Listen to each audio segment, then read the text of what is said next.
Welcome to episode 37 of Instant Expertise Marketing.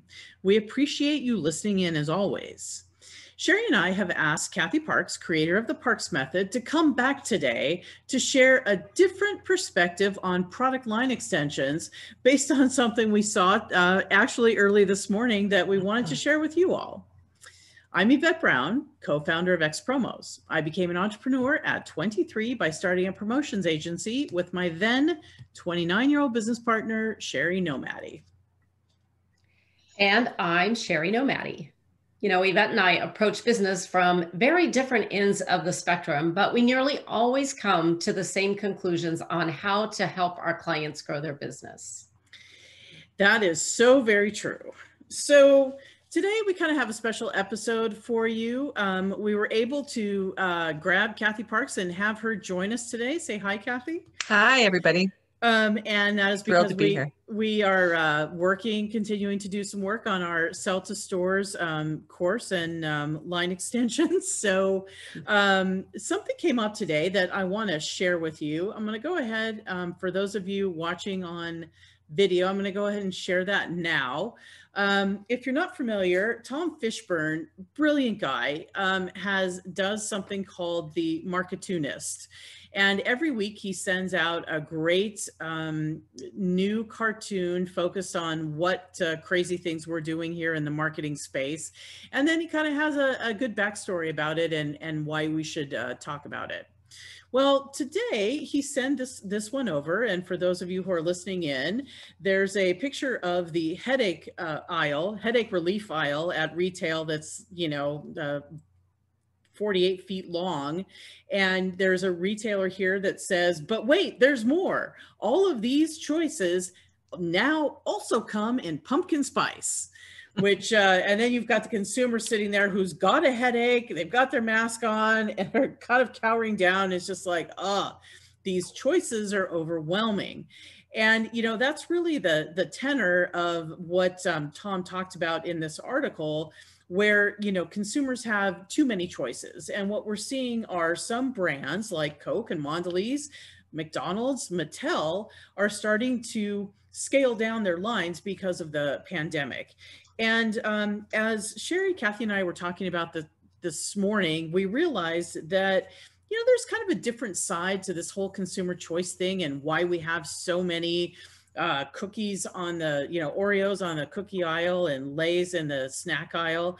And so we just thought we'd take a minute to talk about that and just say, hey, you know what, there's a little bit more to that. So, Cathy, I'd like to start off with you. And why don't you, since you're so deep into the selling to retail stores, tell us a little bit more about the manufacturer's perspective and how you end up with so many products at retail. Sure. Looking at that cartoon, it's a manufacturer's dream, honestly. So I'd love to see it. Exactly. Exactly. Every manufacturer knows that the more real estate you have in an aisle, the more each particular item will sell. So the more items you can have in the aisle, the more each will sell. So that's what's really happening there. And beyond offering the consumers a tremendous variety of choice, they are trying to increase their real estate. And I think the other thing that's really important is that brick and mortar is competing more and more every day with online shopping. And so the brick and mortar retailers are really trying to enhance the consumer experience. And one way to do that is to make brand statements in store that can't be done as easily online. And so the retailers are getting really smart about that. And so what you see happening is bigger brand statements, meaning more choices for each brand in an aisle. So good for them in that case. And then the other part of this, and maybe we can come back to the seasonal angle, I just think it's phenomenal how manufacturers have expanded the seasonal offerings for consumers. It's fun to shop. Again, that's a brick and mortar opportunity. It's way more fun to go into a store and shop seasonal items than it is online. So they're getting smarter and smarter every day. And if this cartoon came out in, say, December 1st, instead of pumpkin spice, it would say peppermint, right? Yeah, and that really is, that's absolutely true. It's really fun and exciting. I think even when you're at the grocery store during the pandemic, when you're heading down one of these aisles and you see that there are new limited edition SKUs that are tied to whatever season you're in. You know, it's just fun. Sure, you know it's the same darn cookie, but you know what? The fact that they have created a special little graphic on it, or it's in different colors, or it supports a cause, it makes it more fun. And to your very point, Cathy, it makes it a better consumer experience. It does. And it helps you celebrate the holidays. So it all ties back to manufacturer sales, but I really do think it's a great way to engage the consumer. So I'm all for it. I love those kind of aisles. I think it's a great example of manufacturers really leaning into and listening to the millennials demanding that we have more choices. You know, they were raising their hands for, I want jalapeno this and sriracha that. And I mean, there for a while, we were out of sriracha because I think everyone was using it on their chips and sauces and everything. But it's really a great example of how the smart manufacturers tuned into what was really happening and listening to the demand from the millennials. You know, Sherry, it warms my heart when you talk about, generational cohorts. So I think you're absolutely right. That is a really big picture of it. And also part of what we think probably wasn't addressed with this is the idea of consumer demand. You know, at the end of the day, products are there because that's what consumers want. And, what we've seen over the last, God, I don't know, generation for sure, is that consumers are demanding more and more specialized product. You know, everybody sort of wants their own customized thing. We've seen it in so many parts of the store. It's certainly not just salty snacks and cookies, but it's cereal, it's coffee, it's, vitamins, it's kind of everywhere. And personally, I think that's here to stay. And I think the point that's kind of missing with this, and why it kind of, you know, caught my attention, is that we don't see, this sort of homogenous approach anymore to marketing at all. I mean, look what's happened in our lifetime, ladies, with TV. You know, we used to just have three. I remember when we just had three networks, let alone four. But, we moved to this, over air networks to, now 500 plus cable channels. We have all these streaming services. And the idea is that you can't just put a commercial on ABC and just expect everybody to know it and buy it and watch it. And that's it. Things don't work that way anymore.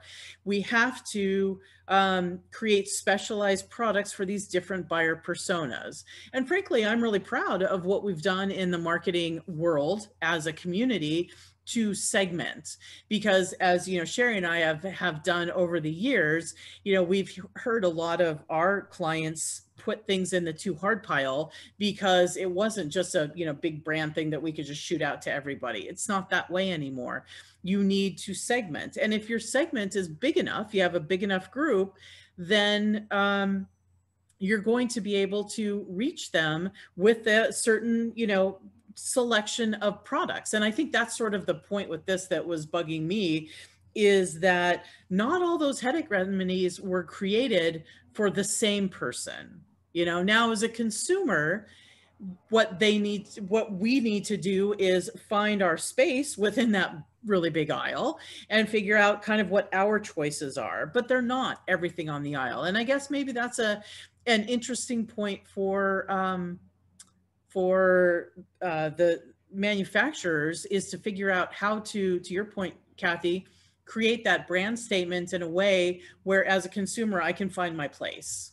I can sort of find my space. So I'm not overwhelmed by the whole aisle, but I'm kind of like, okay, these are sort of like the ones for me.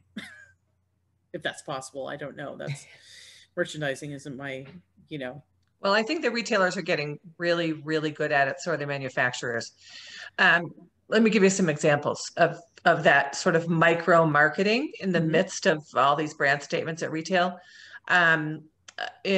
Sherry mentioned sriracha. You know, before you know it, there were keychains that featured little bottles of sriracha on it, so the millennials Right. could carry it with them everywhere they went. In the last month or two, maybe oat milk has been a huge trend. And if you go to Starbucks, you're only cool if you order an oat milk latte or whatever. But you'll also see it now in the retailer refrigerators, and that was never there before. So they're keeping up with these trends, and that's really impressive. Another one is the face masks in Walmart recently. I was in the toy aisle, and there is a face mask making kit for little kids. I mean, that had to happen at breakneck speed.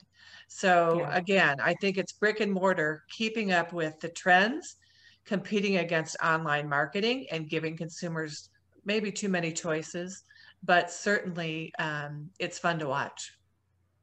I agree. Do you have anything else to add to that? Because we just kind of wanted to whip this together and share our thoughts on it because it seemed very relevant based on what um, our highly esteemed colleague Tom Fishburne put out there today. Yes, we all have to leave now and go get our pumpkin lattes at Starbucks. That's right. That's right. We sure do. Well, then I think we should wrap this one up, Sherry. All right, everyone. Thanks for listening. And if you would like to know more about Sell to Stores, then visit selltostores.com. And you can find us at xpromos.com. Come back soon. Thank you.